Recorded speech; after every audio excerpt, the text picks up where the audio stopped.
Hey everyone, how's it going? It is I, the real Randy Chavez, coming at you today with a Veve, OMI, GrumpyCat 4chan update video. Guys, if you're new, welcome. For not, welcome back. I love y'all. Everyone say hello to the fridge. Hello, fridge. Dash is in the room, protecting the rest of the house.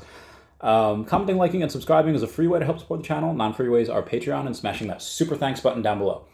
So we have a bit to go over. We'll start off with GrumpyCat. GrumpyCat up about 33% on the day, and it wasn't just because a whole bunch of people got in. I think a couple more people, not too much. Still holding well over 3,000 holders, but the reason why they went up so much is because they were shortlisted on Huobi's new contest. Huobi's new contest saying that, hey, here's the prime votes, here's what you have to do, just comment down below or vote on the Huobi exchange for your favorite new meme coin that they want to go and put on. Again, GrumpyCat was shortlisted for that, so it went up quite a bit. Are they going to win? I don't know. I think it'll be either between them and 4chan. If you look at the quoted retweets of them, a lot of them are just 4chan and GrumpyCat. So they will be one of those two.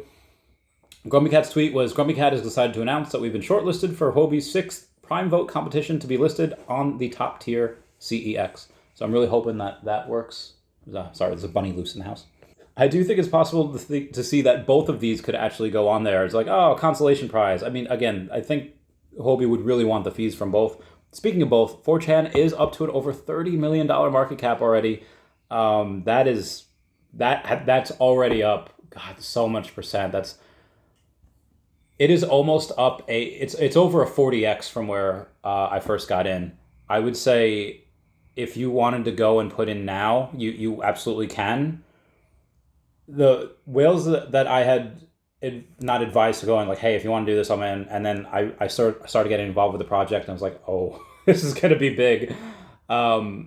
They've already taken their profits. They are the bags that they have right now. They're hodling. They're hodling to 100 million to 500 million to well over $1 billion. Whatever they're hodling for, they're hodling for the long haul. They're not getting out anytime soon. That could go to the moon. I think it's on a really good trajectory, but of course, not financial advice. Anything can go to zero at any time. Time to throw that out there. We're gonna go next. We'll do OMI, and then we'll do the Veve news. OMI up a little bit on the day, about 1% to 0.0059. Really close to that 0.006 mark. Again, it kind of went to that 0.0057-ish mark. It almost got to the 0.0050, but again, that's a really good support line. Does it happen to go and get back there at some point? Maybe. It's possible. Bitcoin and the rest of the market having a really good day today. Bitcoin up almost 6%, Ethereum up 3.4%, BNB up 2%. Lido staked up 3%, Cardano up 3%, Dogecoin up 1.3%, and then Solana, which is up almost 4%. So it was a pretty good day for crypto in general, and I think I know why.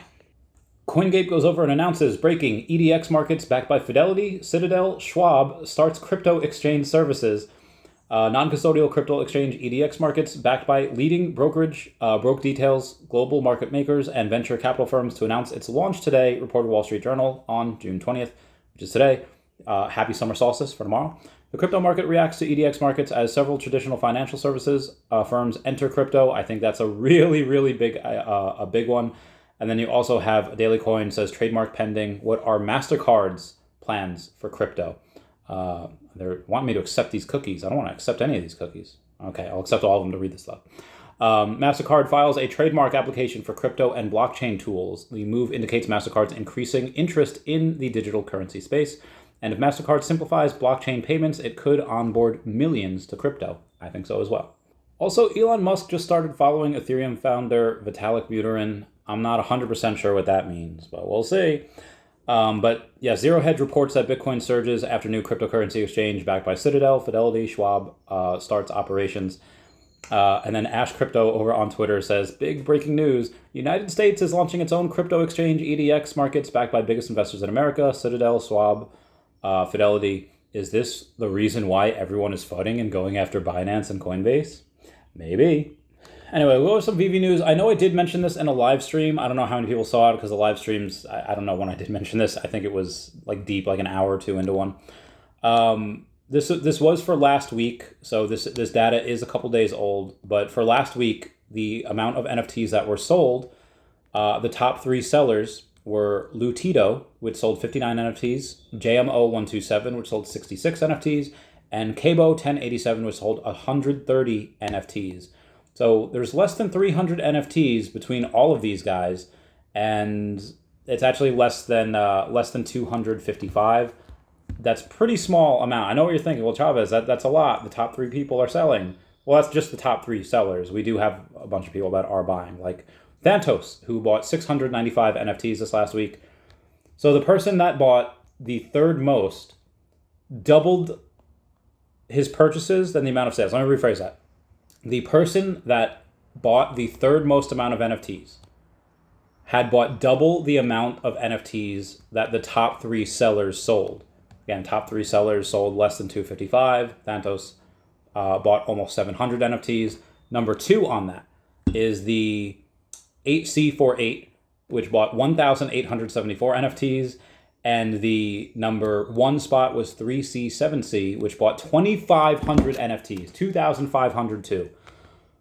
That's wild. That's insane. I don't know how many thousands these people are spending each week, but they're going really hard on it. Because I'm saving for a really big purchase, I did go down 2 spots to number 388. I did wind up selling 8 of these NFTs. I'm GrumpyCat right there. So I did wind up going down 2 spots. I sold 8 NFTs. I know it was my bad, but I'm making a couple big purchases, so be warned. Also, speaking of which, conspiracy theory hats going on here. There are sales tactics that are used sometimes. We're saying like, oh, hey, you have to put a time limit on things because time kills all deals, right? So you have to, make sure the person that you're selling something to is feeling like rushed. Like you have to have this sense of urgency. Sometimes when you take something away from someone, like, hey, you had this deal, it expired. They're like, oh God, can I just get that deal back on the table? Can I do that? Can I get what I once had? And sometimes that works. The reason why I bring this up is because there have been, every other day, I go from Master to Diamond 1. And in my Master rank, and I've only sold NFTs. I haven't bought anything in a while. So I have this theory that maybe the people that are like kind of, oh, we don't actually know what their rank is because things are calculating so often, and that's probably the explanation for it. But I think it would be an interesting sales tactic if Veve was saying like, oh yeah, put Chavez down to Diamond 1, make him buy some more stuff, make him think that the only reason he's down to Diamond is because other people are buying, and that gets him to buy. And again, the reason I'm thinking happens to do with the military. Why? On base housing, what they do is they go into every single person. They go to their house and put like a door in the window. Say, this is the energy Department of Energy. Your house is actually using X amount of more power than all the other houses in the vicinity of your area. Just be advised, and it makes you want to use less power, like maybe not use the air conditioning a lot. I don't even have a fan on, the windows are open. Like maybe not having a AC on all the time, or whatever it is. They do that to everyone, and it works. And they do that to people that are not even home. Like we haven't been home in 2 weeks. Why are we getting this stuff? So I'm just, again, I don't think Veve's doing it, but I think that would be pretty wild if they were. Comment down below if you think a type of sales tactic like that is possible. All right, moving on. We have Travis Canfield over on the Facebook saying, for your information, the 57th largest collector is stacking MC1. They've been stacking all those MC1s for quite a long time. And to be in the top 100 wallets is no joke. It's really hard to do. Moving on. Oh, also for the macro, Germany's $1.4 trillion asset manager, Deutsche Bank, applies for a regulatory license to operate crypto custody service. Thought that was pretty dope as well. Moving on. Okay, so I was excited this morning because I was like, oh, okay, cool. You have the numbers for the Incredible Hulk #1. There's 10,000 editions at $20 per edition. Cool $200,000 for Veve. And then you had a couple of complaints. You had a couple of people saying, listen, what's the point of having a wait list if they're not going to use it for something like a Grail? Waitlist combats on bots. Waitlist is more fairer. Is that a right word? More fairer? Fairer? It is more fair for everyone because of people that maybe, in Europe or whatever country that you're in, that maybe doesn't have as strong of internet. And I understand that. I recognize I'm in a relatively privileged position to be in America, especially New York in America, have that high-speed internet. So I get that. I kind of wish. My first thought was like, maybe Veve shouldn't, like kowtow and bend the knee to everyone else that's just complaining. Just because, again, it's not that I don't have sympathy for everyone. I feel like my EQ is relatively high for a lot of things. It's just that when you have a platform, what do you get the most? Yes, you get more praise than most everyone else, but you also get 90 feet of crap of complaints, and people think it's my fault. So I hear all these complaints every single day, multiple times a day. And it's the same reason why some critics on like movie critics, they won't like a certain movie because they see all these same used tropes in different movies all the time. So like, oh, this brings nothing new to cinema. Meanwhile, other people love it. Like I remember some critics like not liking the Super Mario movie. I was like, that movie was great. You calm the fudge down. Anyway, the reason I'm saying that is because that was my first thought. It's like, hey, you know what? I get it. Luck of the draw. I'm lucky to be here. This is just more people complaining. But then when Veve announced, hey, you know what? You guys are right. We're listening. And they decided to postpone it until the waitlist drop for comics. And that's another thing. The waitlist drop for normal collectibles is one thing. The waitlist drop for comics is another. I don't know exactly why. I'm not in like the code. I'm not in there. I don't know what they're using.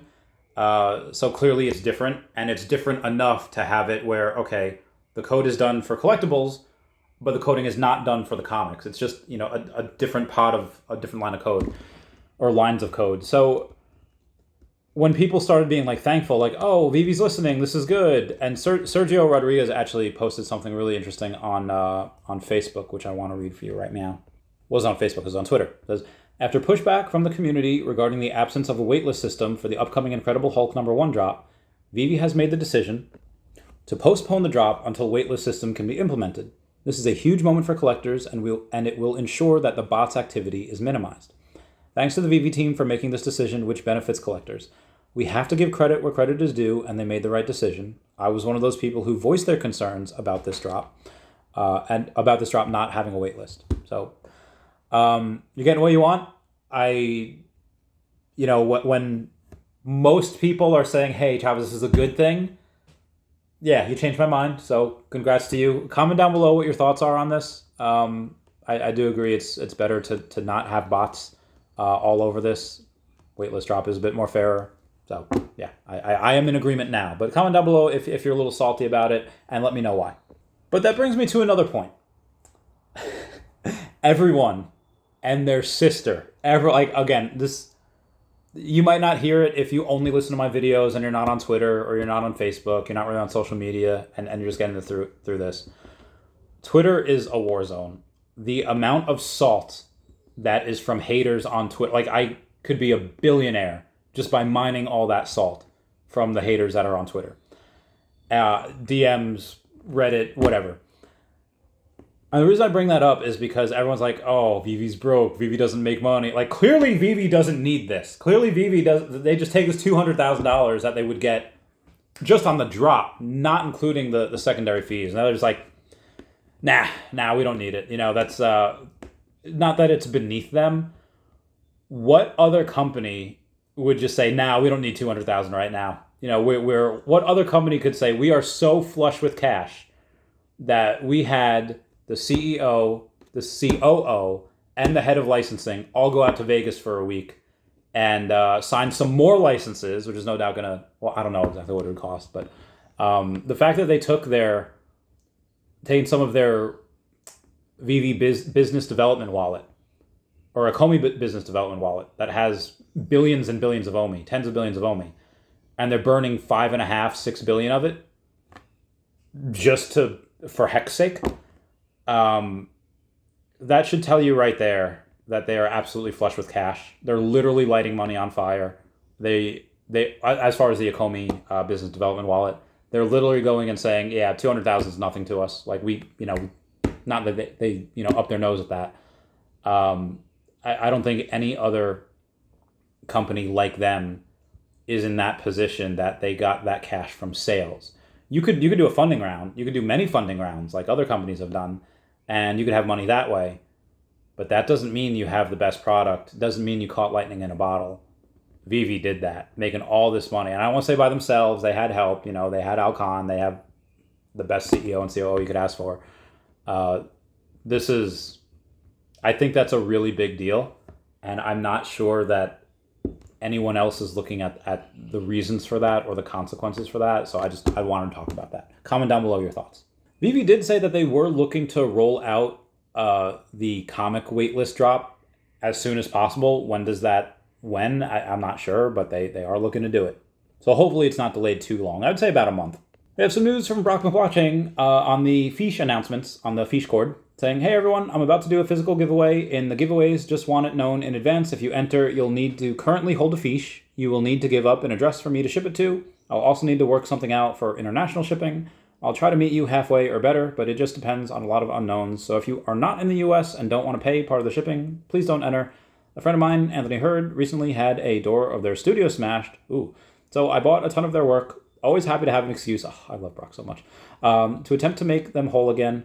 The piece I'm giving away is one I really like, and it's a 1 of 5 piece. It's technically number 2 of 5 that he's giving away. I'm sure he has a number 1. If you would like to see more of Anthony's artwork, go. He puts the link down in the Feesh cord.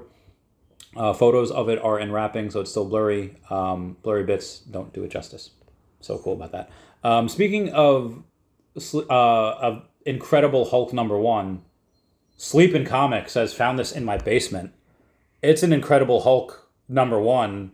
Now it's a 1.8, it's a low grade, but this is that's in the 5 figures. That's 20 grand right there.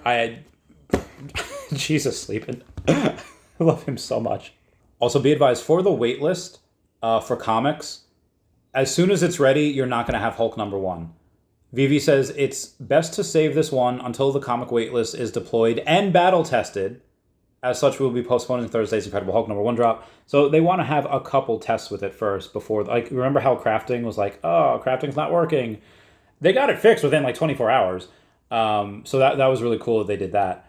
But yeah, it's probably a good thing. Oh, let's say it rolls out sometime in Q3, early Q3, July. Okay, well, we'll probably get this mid to late Q3. If that happens. No, just got to give him some time. We have Maddie Boom Boom over on the Twitter saying, if you're not having fun collecting digital collectibles, then you're doing it wrong.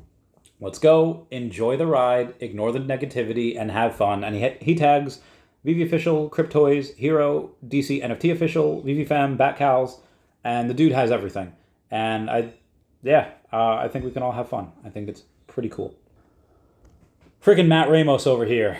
Who is editor-in-chief of Heroic Hollywood. So, he gets some news first. He breaks news sometimes. He goes and he says Marvel Studios will not attend Comic-Con this year. And everyone lost their absolute minds. And it took 30 seconds in order to go and say, oh, okay, this. I think this guy's just trying to get the shock value. I'm not sure exactly what he was doing. What he's saying is partly true. They are not going to be at Hall H because of the writer strike and because of other reasons. Marvel's probably not going to have anything really new to show as far as footage of shows, footage of movies, etc. But when he says Marvel's not going to attend Comic-Con this year, it leaves that impression that they're not going to be at the con the whole time. They'll be on the main floor. They'll be where all the comics are. They'll be with all they're going to be there. They just won't be at Hall H announcing having any new announcements.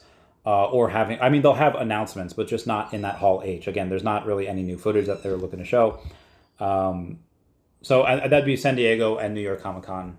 He didn't specify which one, but I'm guessing both of them. Anyway, moving on. That being said,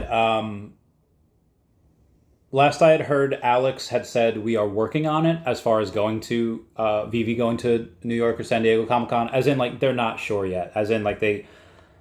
Again, logic dictates that Marvel would really want them there. Again, when you saw Marvel at the booth last time, or Veve at the Marvel booth last time, what did you see? You saw some not life-size, but large Marvel Mighty statues. And oh, okay, maybe they're going to do something with the Marvel Mighties. I don't know, but, gestures violently everywhere. I just think that's something that it might be silly for them to go to Comic-Con and not bring Veve. Just my opinion. Anyway, Veve posts that this week's giveaway is up. 3 killer prizes available every week for just showing up, being active, and opting in. If you're not in yet, make sure to join us for collectors chats, live events, games, and more. #collectors at heart. That is the stuff that happens in their Discord weekly giveaways. So, go to the Discord. Go to their Twitter. You can find their Discord. Veve Viral posts that, okay, ladies and gentlemen, King Ding Dong and I have made a $5,000 bet.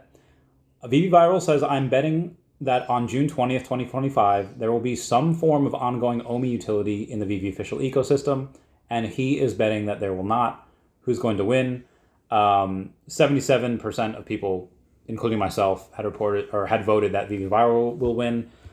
I commented down below saying, how can I bet $50,000 on this? I will take that bet in a heartbeat. I'll bet my entire OMI stake on that. If anyone wants to make that bet, by all means. So I think if you're going to make a bet like this, please have an escrow. I trust Veve Viral. I know Veve Viral. I don't know this other person. This could be a scammer. It could be whatever. A worst case scenario is that the person just doesn't pay. Which I've seen that happen before. That ain't happening to Randy Chavez. So. Yeah, if you're gonna make a bet like this, definitely use an escrow. Oh, and for any other YouTuber that is worried about if you want your channel to stay monetized, do not play any clip of Robert Kennedy Jr. My friend Luke happened to go and play a clip of him over on his show, and now his channel is no longer monetized. So do not play any clips of that person, or else your channel's kaput. Anyway, that's it for me. Please comment, like, and subscribe. Comments are good for the YouTube algorithm. Everyone say bye-bye to Fridge. Bye-bye, Fridge. I love you guys. Goodbye. Meow, meow, meow.